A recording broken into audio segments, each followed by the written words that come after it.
Hi friends, అందరూ బాగున్నారా? నేను కూడా చాలా బాగున్నానండి. ఈ రోజు నుంచి మనకి మహాలయ ప్రక్షాళనం అనేది మొదలైంది కదా. మహాలయ పక్షంలో మనము పెద్దలకి పిండాలు తర్పణాలు వదులుతాం. అసలు పిండ ప్రదానం అంటే ఏమిటో తెలుసుకుందామండి. ఈ పిండ ప్రదానం అనేది కాశీలోని ప్రసిద్ధ ఆచారం మరియు ఇది ఆత్మను, చనిపోయిన వారి ఆత్మ పునర్జన్మ చక్రం నుండి విడిపించే ఏకైక ప్రక్రియ అండి.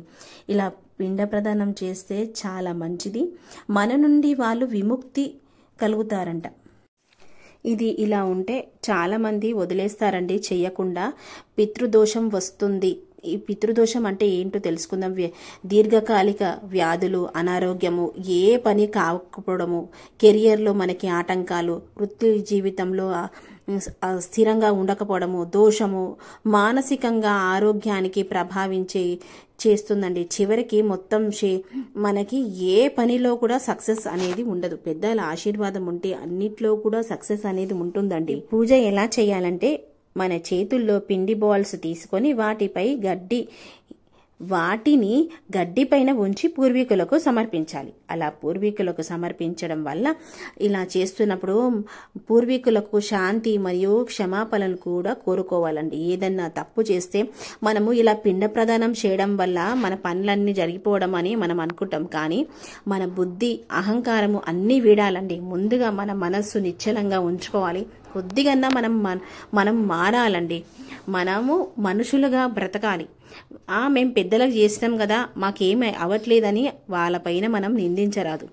వాళ్ళని పూజించి మనము మనస్ఫూర్తిగా పూజించాలండి. దైవ పూజ ఎలా చేసుకుంటామో ఇలా పెద్దలకు కూడా పూజ చేసుకోవాలి. మనం కూడా మారాలి. ఇలా పిండిని ఉంచి తర్వాత నైవేద్యంపై నీరు మరియు నువ్వులు వదిలితేనే ఇలా మనము పూజ సమర్పించుకోవచ్చు. దాన్నే పిండ ప్రదానము, అలాగే తర్పణాలు వదలడం కూడా అంటారండి. పితృ పూజలో ప్రధానంగా 3 తరాల పూర్వీకులకు తర్పణం మరియు పిండి దానం చేస్తారు.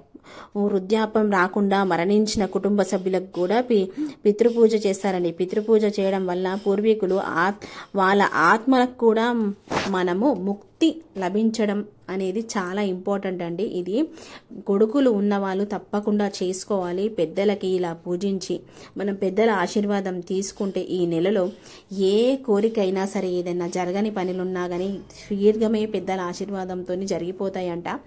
అందరూ ఈ మహాలయ ప్రక్షాన్ని మాత్రం అస్సలు మర్చిపోవద్దండి. ఈ 15 రోజులు కూడా మనము పెద్దలను పూజించుకొని పిల్ల పాపలతో చల్లగా ఉండాలి.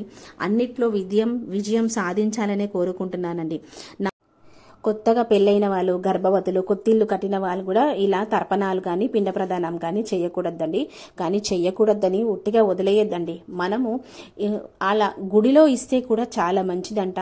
భగవంతుని గుడికి సమర్పిస్తే, పండితుడికి సమర్పిస్తే దేవుడికి చేసినట్టే కదండి. అలా దేవుడికి ఇస్తే కూడా మన పెద్దలకు ఇచ్చినట్టే గంట. పెద్దలు ఎదురు చూస్తూ ఉంటారంట. కనీసం ఇంట్లో ఇయ్యకున్నా గుడిలోనైనా ఇచ్చారు కదా అని. ఏదైనా సరే బ్రాహ్మణ్ ద్వారానే మనకి చేరుతుందండి, అందుతుంది. ఇదైతే మర్చిపోవద్దు. బియ్యము, కూరగాయలు అన్నీ సమర్పించుకోవాలి. ప్రధానంగా కాస్త దక్షిణ కూడా ఇవ్వాలండి. బ్రాహ్మణుడు తృప్తి పడాలి మన ఇచ్చి దాన్ని బట్టి. ఈ వీడియో అందరికీ నచ్చుతుందని అనుకుంటాను. ఉంటానండి.